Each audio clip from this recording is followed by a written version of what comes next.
ஓம் சாந்தி. எல்லோரும் குஷியாக இருக்கிறீங்களா? 21/8/2026 சாக்கார முரளி பாப்தாதா சொல்கிறாங்க, இனிமையான குழந்தைகளே, பாபா இனிமையிலும் இனிமையான சாக்கரேனாக இருக்கிற, அதனால் எல்லாவின் விஷயங்களையும் விட்டுட்டு அந்த ஒரு தந்தையை மட்டும் நினைவு செஞ்சுக்கிட்டே இருந்தீங்கன்னா நீங்களும் இனிமையான சாக்கரேனா ஆகிடுவீங்க. இல்லை, ஸோ அவரை நினைக்க அந்த இனிமை அனுபவமாகும். ஸோ அந்த இனிமை மட்டுமே அனுபவம் பண்ண நீங்களே இனிமையாக ஆகிடுவீங்க.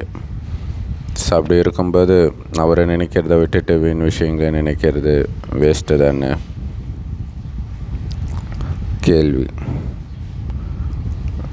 நீங்கள் தந்தைக்கிட்ட ஸ்ரீமத் பெற்று தனக்குள்ள எந்த சமஸ்காரத்தை நிரப்பிட்டு இருக்கிறீங்க?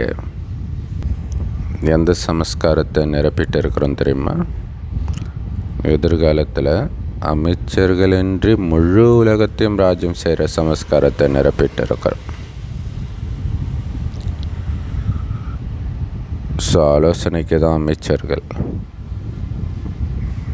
அப்போ ஆலோசனை பெற வேண்டிய அவசியம் இல்லாத அளவுக்கு புத்திசாலி ஆகிறோம். ஏன்னா நம்ம பாபா கிட்ட வந்திருக்கிறது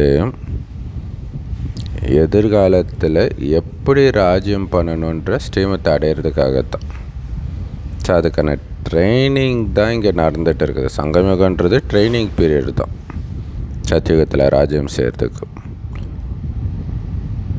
ஸோ சத்தியுகத்தில் ராஜாவுக்கு ட்ரைனிங் எடுக்கிறீங்களா, பிரஜைக்கு ட்ரைனிங் எடுக்கிறீங்களா, வேலைக்காரனுக்கு ட்ரைனிங் எடுக்கிறீங்களான்றது உங்கள் முயற்சியை பொறுத்து. பாபா சொல்கிறது அப்படியே ஃபாலோ பண்ணால் ராஜா, அப்படியே கொஞ்சம் கொஞ்சமாக குறைய பிரஜை வேலைக்காரன் அந்த மாதிரி போயிடும். பாபா உங்களுக்கு அரை கல்பம் வரைக்கும் யாருக்கிட்டேயுமே ஆலோசனை பெற வேண்டிய அவசியமே இல்லாதவாறு ஸ்ரீமத் கொடுக்கிறார். அதற்கான அவசியமே ஏற்படாதுன்றார். இந்த மாதிரி உயர்ந்த வழியை கொடுக்கிறார். யாருடைய புத்தி பலவீனமாக இருக்குதோ அவங்க தான் மற்றவங்க கிட்ட ஆலோசனை பெற வேண்டி இருக்கும். ஸோ இங்கே நமக்குள்ள பாபாவுடைய புத்தி இன்ஸ்டால் பண்ணுறார். ஸோ பாபா புத்தியை விட சிறந்த புத்தி ஏதாவது இருக்குதா? ஸோ பாபாவுடைய புத்தி தான் சக்திசாலியான புத்தி. ஸோ அப்படி புத்தியை பலமாக்கிறதுக்காக தான் ஸ்ரீமத் படி நடந்துக்கிட்டே இருக்கணும், அதை ஆசை போட்டுக்கிட்டே இருக்கணும் முரளி கருத்துக்களை அப்படின்னு பாபா சொல்கிறார். ஓம் சாந்தி. இனிமையிலும் இனிமையான ஆன்மீக குழந்தைங்க, பாட்டு கேட்டீங்க. நீங்கள் தான் தாயாக அப்படின்னு பாட்டு. இனிமையிலும் இனிமையான குழந்தைகளே, இனிமையிலும் இனிமையான ஆன்மீக குழந்தைகளே அப்படின்னு யார் சொல்லியிருப்பா? கண்டிப்பாக ஆன்மீக தந்தை தான் சொல்லியிருக்க முடியும். இனிமையிலும் இனிமையான ஆன்மீக குழந்தைங்க இப்போ பாபாவுடைய எதிரில் உட்காந்துட்டு இருக்கிறீங்க. அந்த குழந்தைங்களுக்கு ரொம்ப அன்பாக பாபா புரிய வைக்கிறார்.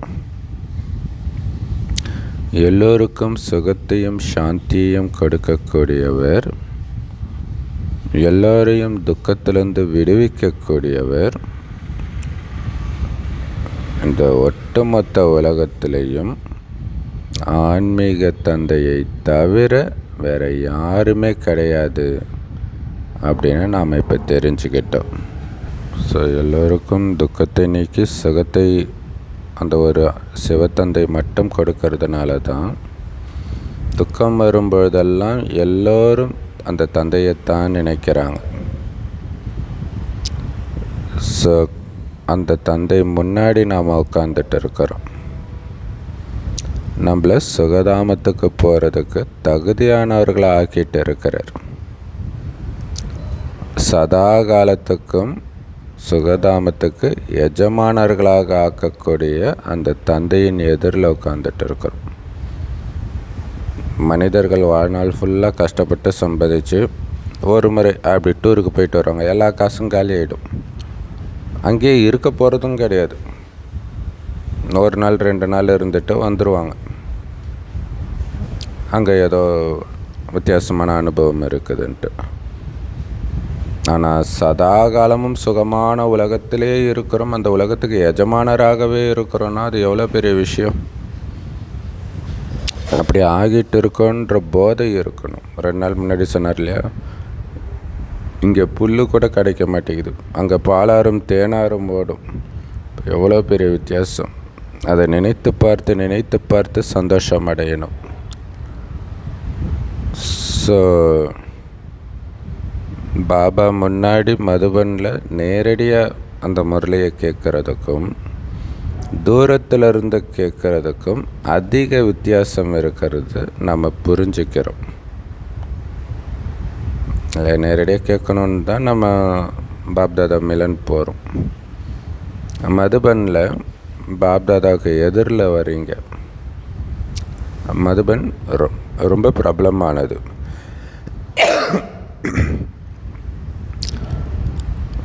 ஸோ மதுபன் பிருந்தாவனத்தில் அவங்க கிருஷ்ணருடைய சித்திரத்தை காட்டுறாங்க. ஆனால் அங்கே கிருஷ்ணர் கிடையாது. இந்த நிராகார தந்தை தான் குழந்தைகளாகிய உங்களை இந்த மதுபனில் சந்திக்கிறார்.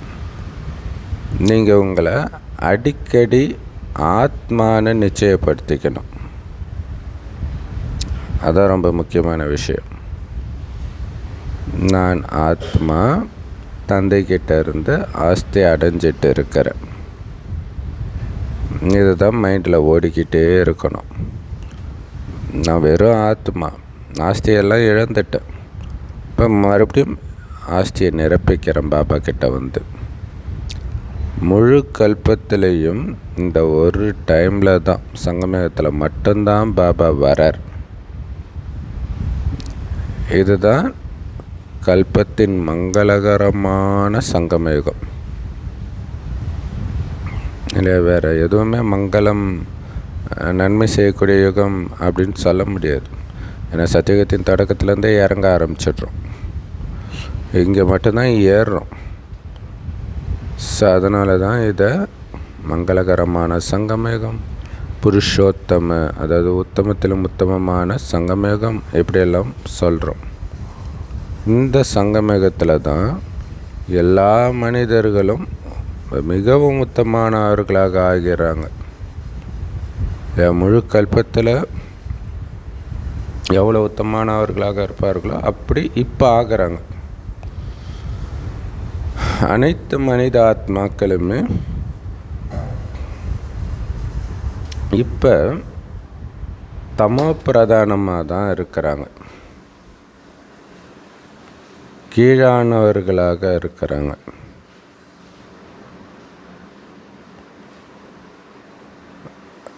ஸோ ரொம்ப கீழான நிலையில் இருந்து இப்போ மேலான நிலைக்கு, அதாவது சதோ பிரதானமானவர்களாக ஆகிறோம். சதோ பிரதானமாக இருக்கும் பொழுது ரொம்பவுமே உத்தமமானவர்களாக இருப்போம்.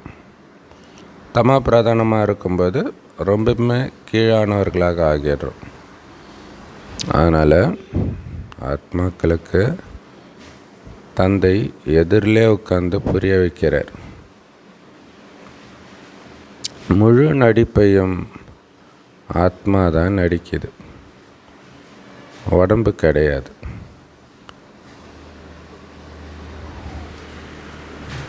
ஸோ ஆத்மா தான் நடிக்குது. ஆனாலும் சரீரத்தில் இருக்கும்பொழுது தான் ஆத்மா நடிக்கும் இல்லையா? ஆத்மாவும் உடம்பும் சேரும்பொழுது தான் அதால் நடிக்க முடியும்.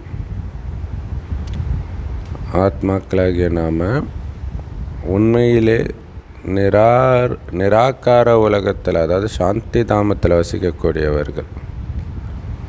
அது சதா ஞாபகம் இருக்கணும். நாம் இந்த இடத்தை சார்ந்தவங்க கிடையாது, இங்கே சும்மா நடிக்க வந்திருக்கிறோம் அப்படிங்கிறத மைண்டில் ஓடிக்கிட்டே இருக்கும்போது தான் இங்கே இருக்கக்கூடிய பந்தனத்திலேருந்து விடுபடுவீங்க. ஆனால் இந்த விஷயம் யாருக்குமே தெரியாது. தானும் புரிஞ்சுக்கிறது கிடையாது, மற்றவர்களுக்கும் புரிய வைக்கவும் முடியாது. ஆனால் உங்களுடைய புத்தியின் பூட்டு இப்போ திறக்கப்பட்டுடுச்சு. உண்மையிலே ஆத்மாக்கள் எல்லாமே பரந்தாமத்தில் தான் வசிச்சுது அப்படின்னு இப்போ நாம் புரிஞ்சுக்கிட்டோம். அது நிராகார உலகம், அதாவது உடல் இல்லாத வெறும் ஆத்மா மட்டும் வசிக்கிற உலகம். இது சாக்கார உலகம், உடலோடு ஆத்மா இருக்கிற உலகம்.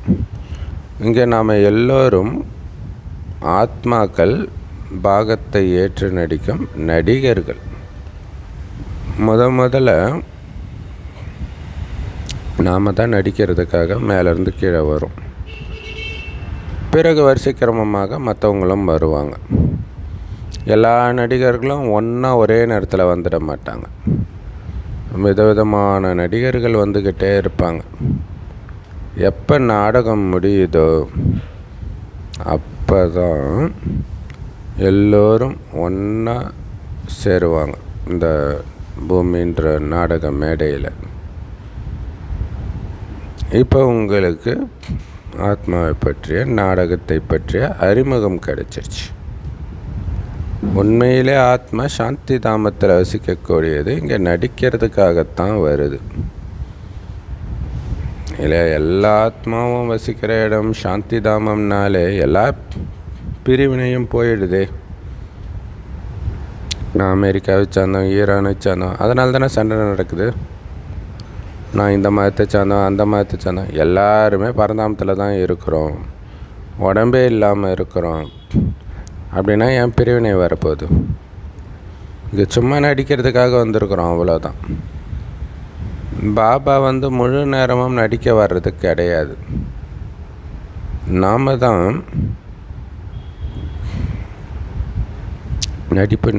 நடித்து தமோ பிரதானமாக ஆகிடுறோம். இல்லை, சாந்தி தாமத்தில் வசிக்கிற ஆத்மா ஆரம்பத்திலே இங்கே வந்துடுது, கடைசி வரைக்கும் நடிக்குது. ஆனால் பாபா அப்படி கிடையாது. சங்கமகத்தில் மட்டும்தான் நடிக்கிறார். நாம் ஆரம்பத்தில் இருந்தே நடித்து தமோ பிரதானம் ஆயிட்டோம். இப்போ குழந்தைங்களுக்கு பாபா எதிரில் இருந்து இந்த ஞானத்தை கேட்கும்போது ரொம்ப போதை ஏற்படுது. ஸோ இந்த அளவுக்கு முரளியை நீங்களாக படிக்கும் பொழுது போதை வர்றது கிடையாது. இல்லை, அப்படியே டைரெக்டாக பாபா கிட்டேருந்து கேட்கும்போது அவ்வளவு போதை. ஏன்னா பாபாவுக்கு எதிரில் இருக்கிறீங்க இல்லையா. ஸோ முதலாக ஆதிசநாதன தேவி தேவதா தர்மத்தை சார்ந்தவர்கள்தான் பரந்தாமத்திலிருந்து இங்கே வராங்க.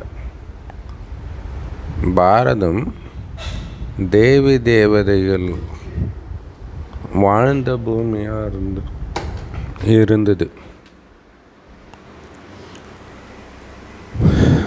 இப்போ அப்படி கிடையாது. சூத்திரர்கள் வாழக்கூடிய பூமியாக மாறிடுச்சு. ஸோ தேவதைகளுடைய சித்திரங்களை பார்க்குறோம்னாலே கண்டிப்பாக அவங்க இருந்திருக்கிறாங்க. முதலாக நாம் தான் இருந்தோம் தேவி தேவதைகளாக. ஸோ உங்களுடைய பாகத்தை ஞாபகப்படுத்துகிறீங்களா அல்லது மறந்துடுவீங்களா? ஸோ அதை ஞாபகப்படுத்த சொல்கிறார். அதுதான் சக்கரத்தை சுற்றுறது.